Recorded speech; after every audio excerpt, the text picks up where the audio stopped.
So, I was at the Wizards of the Coast press release at Gen Con, and they are doing it again.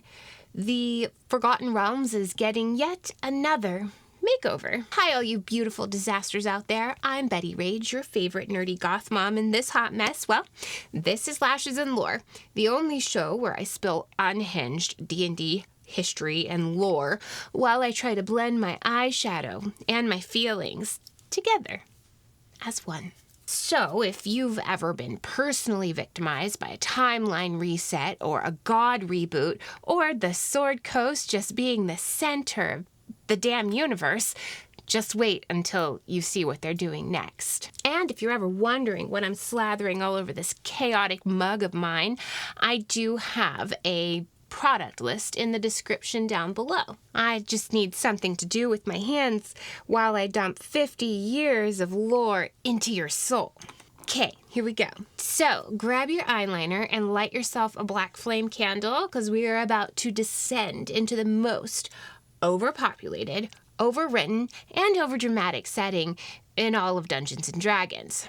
The Forgotten Realms. This is the setting where gods die, get better, and then get murdered again, where the timelines collapse under the weight of their own multiverse, where one man, Ed Greenwood, a Canadian librarian and chaos enabler, created an entire world in the 1960s because Greyhawk wasn't messy enough. Eventually, TSR, and later Wizards of the Coast, decided that this would be the flagship D&D setting. Sorry, Greyhawk, you got demoted like an NPC in your own campaign that your party didn't even want to adopt. Sorry. Sorry about that. Sorry, not sorry? I don't know. Greyhawk is cool too. Anyways, the realms are centered on the continent of Faerûn, home to the iconic cities like Waterdeep, Baldur's Gate, I know you know that one, Neverwinter, and all of which apparently have no idea the other continents even exist. We'll come back to that shade in a moment. But, you know, the realms, they're not just a map. They're a meltdown of a constantly shifting history of gods, magic, empires, cataclysms, and the increasingly exhausted people who are trying to live through all of it. But how do you actually break an entire world, remove magic from a whole setting, and then gaslight an entire generation? Babe, we are just getting started. If you really want to understand why the realms are such a chaotic mess, then we have to talk about the moment when the gods themselves got dragged into Faerûn like misbehaving teenagers that were sent to summer camp. It all started with a very chill, very emotionally detached cosmic being named AO, spelled A-O, like a passive-aggressive email sign-off. He's not a god, he's an over-god. He doesn't care about prayers. He doesn't grant any boons, and absolutely will not smite your enemies. He's more of a cosmic HR rep. His job is to make sure that gods follow the rules, and those rules were written on tablets of fate, basically the divine user manual that told every god what their portfolio was, who they were allowed to smite, and which celestial lanes they were not supposed to drift into. Except someone, or several someones, stole the tablets, and AO was done. He grounded the entire pantheon. Every god was forcibly yeeted out of the heavens and made to walk among Faerûn in mortal form. And this little event was called the Time of Troubles.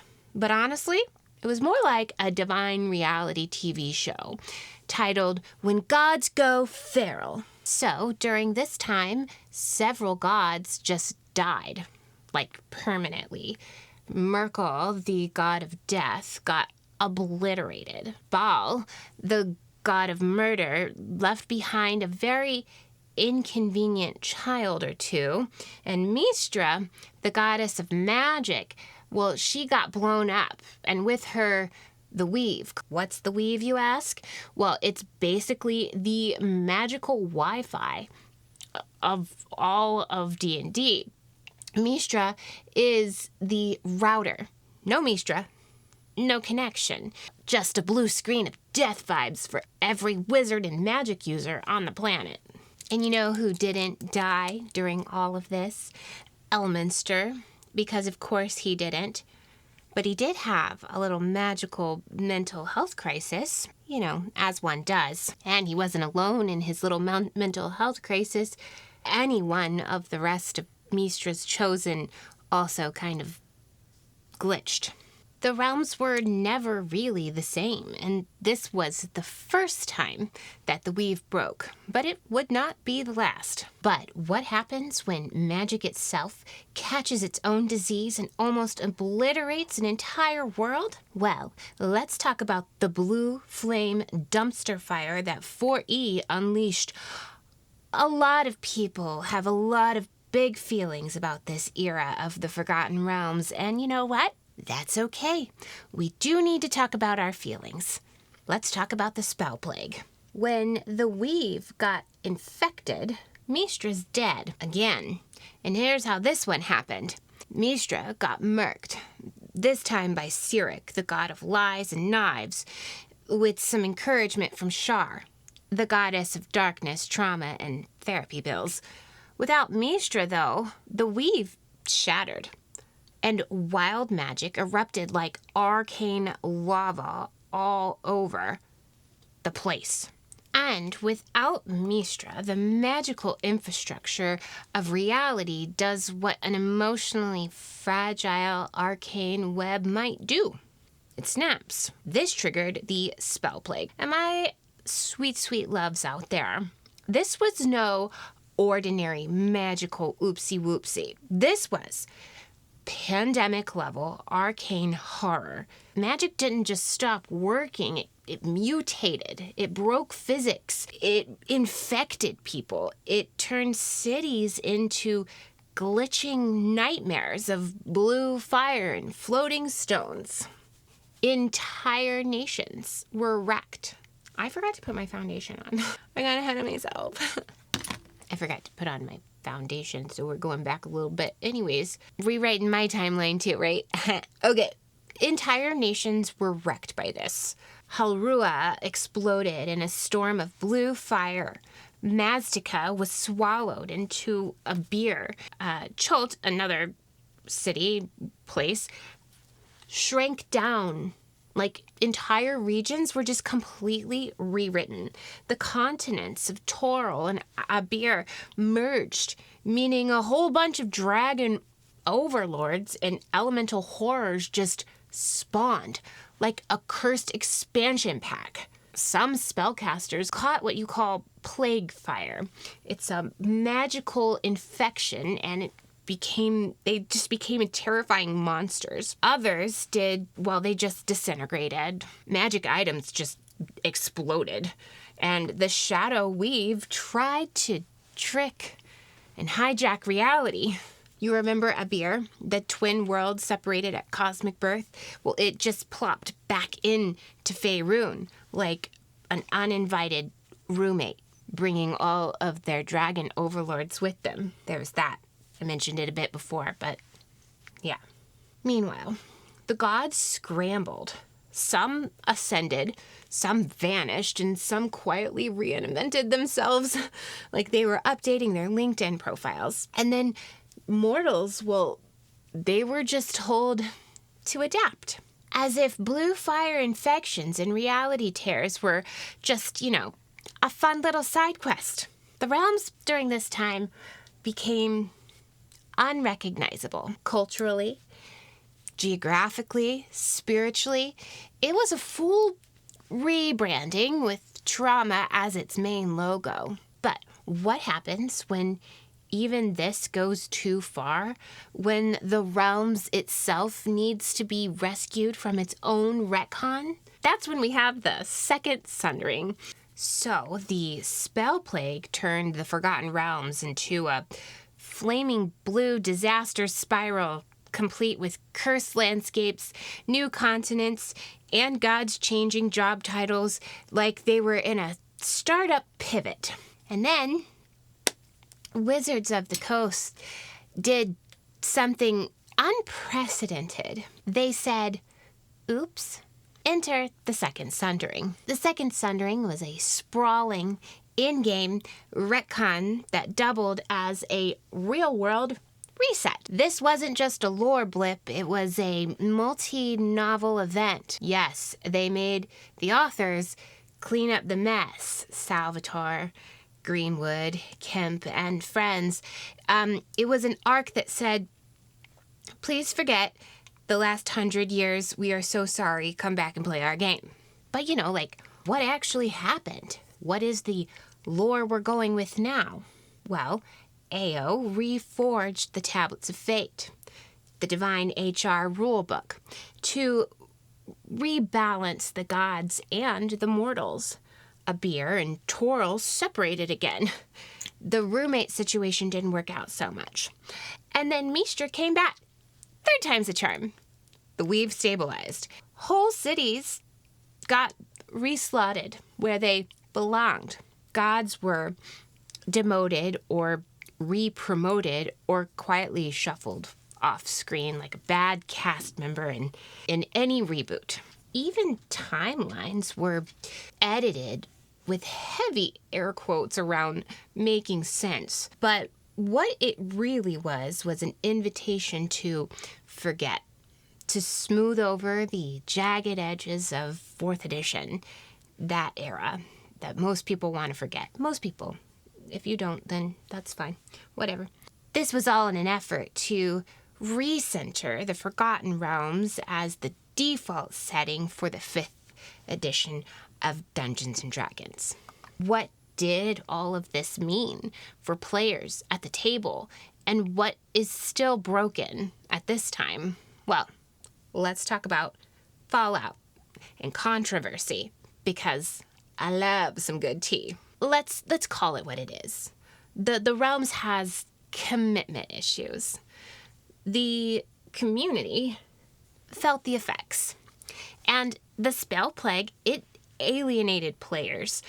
Too radical, too chaotic, whole continents gone? No thank you. After all of this divine chaos, planar trauma, and magical rehab, what does Wizards of the Coast do? Well, they keep flattening cultures, soft rebooting continents, and shoving everything into the Sword Coast like it's the only place that gets HBO coverage. Entire regions like Zakara, Karatur, Maztica were either vanished, folded into Faerûn with literally no explanation, or they were just made so generic that they could literally just be like the loading screen tip. Yeah, and oh my god, do not get me started on the drow. Every few years we get a new lore drop trying to fix their problematic origins, only to create even more contradictions in the story. First, Lolth is evil. Then, actually, she's misunderstood. Honey, me too. And then, just kidding, she's back to spiders and betrayal and evil. So, pick a lane, queen. One or the other. The actual tone of the Realms has yo-yoed harder than a bard's dating life, from literal high fantasy to grimdark apocalypse to Marvel light banter. And with Heroes of Faerûn on the horizon by the end of the year, we're about to enter another era of, don't worry, this one will make sense this time.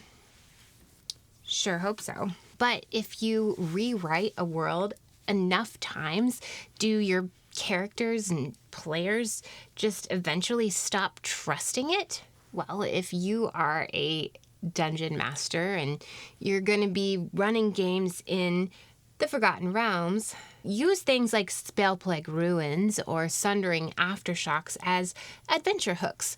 glitched ruins, unstable magic zones, survivors scarred by plague fire. And if you're a player, play characters who remember the world differently, or they carry scars of the Spellplague or the Sundering. Instant drama and instant buy-in for you and your character.